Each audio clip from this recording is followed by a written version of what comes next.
बिहार की राजनीति से इस वक्त की सबसे बड़ी खबर सामने आई है। जन स्वराज पार्टी के संस्थापक प्रशांत किशोर ने पटना की बांकीपुर विधानसभा उपचुनाव में शानदार जीत दर्ज की है।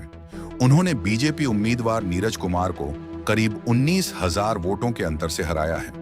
यह प्रशांत किशोर के राजनीतिक करियर की पहली चुनावी जीत है। सबसे बड़ी बात यह है कि बांकीपुर को पिछले लगभग 3 दशकों से बीजेपी का मजबूत गढ़ माना जाता था। ऐसे में इस सीट पर प्रशांत किशोर की जीत को सिर्फ एक चुनावी जीत नहीं, बल्कि बिहार की राजनीति में एक बड़े बदलाव के संकेत के रूप में देखा जा रहा है। अब सवाल उठता है कि आखिर प्रशांत किशोर की जीत कैसे हुई?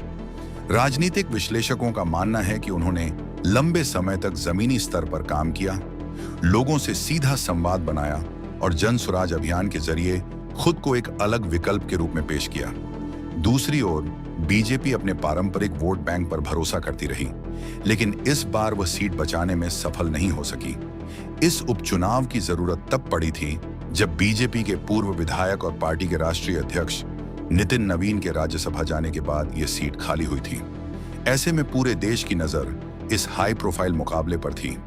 प्रशांत किशोर लंबे समय तक देश के जाने माने चुनावी रणनीतिकार रहे हैं। उन्होंने कई बड़े नेताओं और राजनीतिक दलों के लिए चुनावी रणनीति बनाई, लेकिन पहली बार खुद चुनाव मैदान में उतरे और पहली ही कोशिश में जीत हासिल कर ली।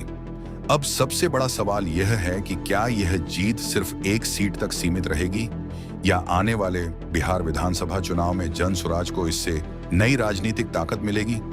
आने वाले महीनों में इसका जवाब साफ हो जाएगा। आपकी राय क्या है?